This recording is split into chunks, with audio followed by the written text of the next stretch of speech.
Gold trusted gold buyers మీరు తాకట్టు పెట్టిన బంగారాన్ని విడిపించి ఈ రోజు ఉన్న మార్కెట్ ధరకు కొనబడను. నమస్తే, welcome to I dream talking point with కవిత.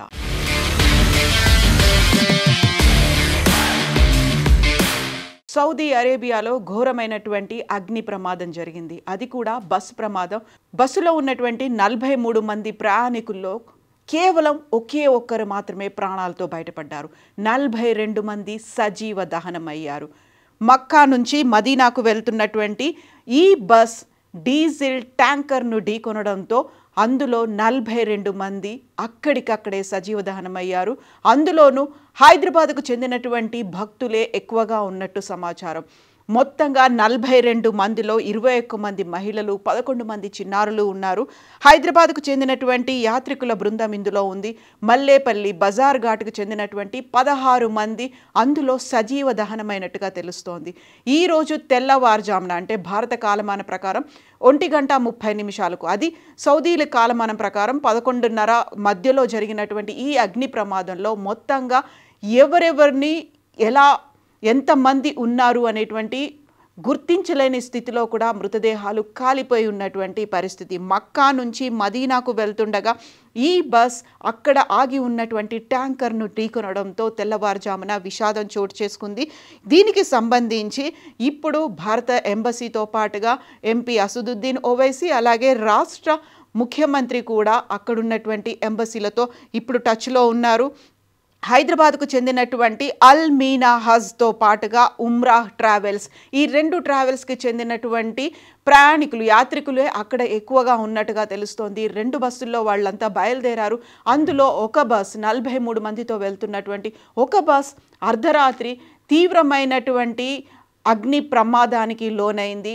అక్కడికక్కడే ఒకేసారిగా చెలరేగినటువంటి మంటలతో గుర్తుపట్టరాని స్థితిలో అంతా మృతి చెందారు. అక్కడ మక్కాలో అన్ని రిచువల్స్ పూర్తి చేసుకొని దైవ దర్శనం కంప్లీట్ చేసుకున్న తర్వాత మదీనాకు వెళ్తుండగా ఎక్కువగా భారతీయులు ప్రయాణించేటువంటి రహదారి మీదే అర్ధరాత్రి ఈ ప్రమాదం జరిగింది. దీనికి సంబంధించి టోల్ ఫ్రీ నెంబర్లను కూడా ఓపెన్ చేశారు. ఇక్కడున్నటువంటి మల్లేపల్లి బజార్ ఘాట్తో పాటుగా భారతీయులతో సంబంధించి అక్కడ ఉన్నటువంటి ఎంబసీ, అలాగే అక్కడ సహాయక చర్యల కోసమని టోల్ ఫ్రీ నెంబర్ ఓపెన్ చేశారు. +91 799 7959754, లేక ఇంకొక నెంబర్ కూడా ఉందా, +91 99 129 19545. ఈ 2 నెంబర్లు అనేవి ఇప్పుడు గవర్నమెంట్ కంట్రోల్ రూమ్ని ఏర్పాటు చేసింది టోల్ ఫ్రీ నెంబర్లకి. ఇప్పుడు ఆ జెడ్డా రియాద్లో ఉన్నటువంటి ఎంబసీలతో మాట్లాడుతూ ఉన్నారు. 24/7 ఒక కంట్రోల్ రూమ్ అనేది ఉంది. ఇంకొక టోల్ ఫ్రీ నెంబర్ కూడా ఉంది, 8002440003 అనే నెంబర్లకు కాల్ చేస్తూనే ఐడెంటిఫై చేయొచ్చు. అక్కడ ఉన్నటువంటి Abu Mathen George, deputy chief of mission DCMతో మన ఇండియన్ ఎంబసీ రియాద్లో ఉన్నటువంటి అధికారులతో, ఇక్కడ ఉన్నటువంటి భారతదేశ ప్రభుత్వంతో పాటుగా తెలంగాణ ప్రభుత్వం, అలాగే ఎంపీ అసదుద్దీన్ ఓవైసీ కూడా టచ్లో ఉన్నారు. ఈ అర్ధరాత్రి ప్రమాదం జరిగిందని గల్ఫ్ న్యూస్ కూడా రిపోర్ట్ చేసింది. అయితే అక్కడున్నటువంటి ప్రయాణికులు ఎంతమంది, ఆ బస్సులో ఎంతమంది వెళ్తున్నారు, ఎవరెవరు ఆ బస్సులో ప్రయాణిస్తున్నారు అనేది ఇప్పటికీ తెలియకపోయినప్పటికీ హైదరాబాద్ బజార్ ఘాట్ మల్లేపల్లికి చెందినటువంటి 16 మంది మరణించినట్టుగా ఇప్పటికైతే మనకు అందుతున్నటువంటి సమాచారాన్ని బట్టి తెలుస్తోంది. అందులో 21 మంది మహిళలు ఉన్నారు, 10 మంది చిన్నారులు ఉన్నారు. మిగతా వారి వివరాలు అనేది ఇప్పటికైతే ఇంకా ఇప్పటికీ బయటికి రాని విషయం. అది ఇంకా ఎంతమంది ఉన్నారనేది అధికారికంగా అయితే ఇప్పటికీ తెలియలేదు. సో ఈ దుర్ఘటన అనేది మన భారతదేశ కాలమాన ప్రకారం 1:30 జరిగింది. ముఫ్రిహాత్ అనేటువంటి ప్రాంతంలో ఈ దుర్ఘటన జరిగినట్టుగా తెలుస్తోంది. మక్కా నుంచి మదీనాకు వెళ్ళేటువంటి ఆ రోడ్డు మీదే రెగ్యులర్గా మన భారతీయులందరూ బస్సుల్లో ప్రయాణిస్తూ ఉంటారు. 2 బస్సులు వెళ్ళాయి. 2 బస్సుల్లో ఈ ప్రమాదం జరిగింది. ఉమ్రాకు వెళ్తున్నటువంటి ఒక డీజిల్ ట్యాంకర్ని గుద్దుకోవడం వల్ల ఈ ప్రమాదం జరిగింది అనేది అక్కడ ఉన్నటువంటి సౌదీ అరేబియా టీం అయితే వెల్లడిస్తోంది. యాక్చువల్గా ఈ మధ్య కాలంలో వరుసగా ఇలాంటి ప్రమాద ఘటనలే జరుగుతున్నాయి. అందులోనూ కర్నూలు ప్రమాద దుర్ఘటన, ఆ తర్వాత చేవెళ్లలో జరిగినటువంటి దుర్ఘటన, ఈ మధ్య కాలంలో రాజస్థాన్లో జరిగినటువంటి దుర్ఘటన, వీటితో పాటుగా ఇప్పుడు ప్రయాణికులతో వెళ్తున్నటువంటి ఈ బస్ అగ్ని ప్రమాదానికి గురైంది. ఆ ట్యాంకర్ బస్సులో ఉన్నటువంటి డీజిల్తో పాటుగా ఆ ఆయిల్ ట్యాంకర్లో ఉన్నటువంటి ఆయిల్ కూడా ఒక్కసారిగా ఎగజిమ్మడంతో మంటలు తీవ్ర స్థాయిలో అంటుకున్నాయి. అక్కడికక్కడ అందరూ నిద్రలో ఉండడంతో, అక్కడ 11:30 గంటల సమయం కాబట్టి బస్సులో ఉన్నటువంటి అందరూ నిద్రపోయి ఉండడంతో బయటికి తప్పించుకోలేని స్థితిలో అక్కడికక్కడే అందరూ తగలబడిపోయారు, సజీవ దహనం అయిపోయారు. వాటిని చిత్రీకరించినటువంటి ఆ రోడ్ మీద, ఆ రహదారి మీద వెళ్తున్నటువంటి కొంతమంది చిత్రీకరించినటువంటి విజువల్స్ ఇవి భయానకంగా ఉన్నాయి. గుర్తుపట్టలేని స్థితిలో మృతదేహాలు అయితే ఉన్నాయి. ఒకే ఒక్క వ్యక్తి ప్రాణాలతో బయటపడ్డాడు. ఆ వ్యక్తి ఎవరు అనేది కూడా ఇప్పటికీ అధికారికంగా వెల్లడించలేదు. అక్కడ ఉన్నటువంటి సౌదీ అరేబియా ప్రభుత్వం కూడా వివరాల్ని అందించినప్పటికీ కూడా వరుసగా ఇలాంటి దుర్ఘటనలు జరుగుతున్నాయి. అది నిద్రలేమి వల్ల అవుతుందా, లేకపోతే నిర్లక్ష్యం అనేది కనిపిస్తుందా, రోడ్డు బాలేదా, అక్కడ ఉన్నటువంటి ప్రాబ్లమ్స్ ఏంటి అనేది ఇప్పటికైతే ఐడెంటిఫై కాకపోయినప్పటికీ కూడా అందులో ఉన్నటువంటి యాత్రికులందరూ నిద్రలో ఉన్నారు. మెలుకొని బయటికి వచ్చేటువంటి పరిస్థితి కూడా లేదు.